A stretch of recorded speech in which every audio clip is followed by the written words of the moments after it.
যে কোনো মূল্যে দুর্নীতি প্রতিরোধ করবে সরকার, প্রশ্রয় পাবে না চরমপন্থা ও উগ্রবাদ। সংসদে বাজেট অধিবেশনের সমাপনী বক্তব্যে এইসব বলে প্রধানমন্ত্রী তারেক রহমান। ফ্যাসিবাদ রুখতে সরকারি ও বিরোধী দল ঐক্যবদ্ধ থাকবে বলেও জানিয়েছেন তিনি। এদিন সমাপনী বক্তব্য দেন বিরোধী দলীয় নেতা ডাক্তার শফিকুর রহমানও। নগদ নিয়ে এলো হার না মানা হার অফার। সর্বনিম্ন 10,000 টাকা রেমিটেন্স নগদে পাঠালে থাকছে স্বর্ণের হার জেতার সুযোগ। নির্দিষ্টকরণ বিল 2026 সংসদে পাশ করা হোক। এক মাসের বেশি সময় ধরে চলা জাতীয় সংসদের এই বাজেট অধিবেশন উত্তপ্ত হয়েছে বহুবার, যেখানে বাজেটের নানা দিক ছাপিয়ে কয়েকটি বিল নিয়ে আলোচনা সমালোচনা কিংবা বিরোধী দলের ওয়াকআউট, এই সব নিয়েই জমজমাট ছিল সংসদ। কিছু আমাদের যার সমাপনীতে শুরুতেই বক্তব্য রাখেন বিরোধী দলীয় নেতা।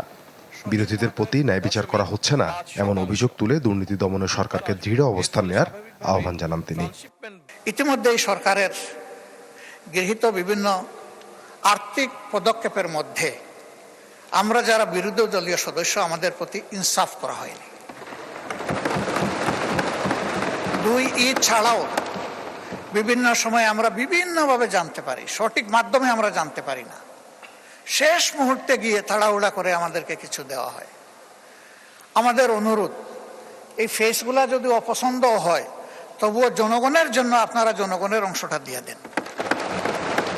পরে বক্তব্য রাখেন সংসদ নেতা প্রধানমন্ত্রী তারেক রহমান। যে কোনো মূল্যে দুর্নীতি দমনের অঙ্গীকার করে জানান, চরমপন্থা ও উগ্রবাদকে প্রশ্রয় দিবে না সরকার। এই দুর্নীতিকে যে কোনোভাবেই হোক, সেটি হাত বেঁধেই হোক, টুটি চেপেই হোক, যে কোনোভাবে নিয়ন্ত্রণ করতে বর্তমান সরকার বদ্ধপরিকর। বর্তমান সরকার কোনোভাবেই কোনো প্রকার চরমপন্থা বা উগ্রবাদকে প্রশ্রয় দিবে না। যে জুলাই ইস্যুতে সংসদে হয়েছে বহু বাদানুবাদ, তা নিয়েও কথা বলেন প্রধানমন্ত্রী। আবারও জুলাই সনদের প্রতিটি দফা বাস্তবায়নে সরকার জনগণের কাছে দায়বদ্ধ বলে মন্তব্য করেন তিনি। রাতহীন ভাষায় আমি বলতে চাই, আমরা জুলাই সনদ যেটি স্বাক্ষর করেছিলাম, জুলাই সনদের স্বাক্ষরিত প্রতিটি দফা বাস্তবায়নে আমরা জনগণের কাছে দায়বদ্ধ, অঙ্গীকারবদ্ধ। একটি বিশেষ দেশকে সুবিধা দিতেই আওয়ামী লীগ চিকিৎসা ব্যবস্থাকে ধ্বংস করেছিল বলে অভিযোগ করেন প্রধানমন্ত্রী। বলেন, বিদ্যুৎ খাতেও দুর্নীতি হয়েছে সমান তালে।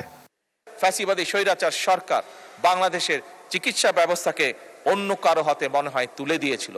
একটি বিশেষ দেশকে সুবিধার জন্য ধ্বংস করে দেওয়া হয়েছিল আমাদের চিকিৎসা ব্যবস্থা। ফ্যাসিবাদ রুখতে সরকারি ও বিরোধী দল ঐক্যবদ্ধ রয়েছে বলেও দেশবাসীকে আশ্বস্ত করেন প্রধানমন্ত্রী।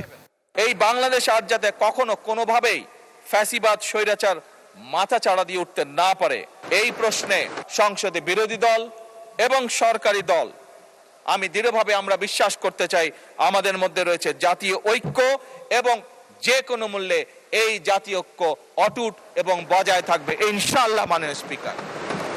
সাব্বির শফিক, চ্যানেল 24, ঢাকা।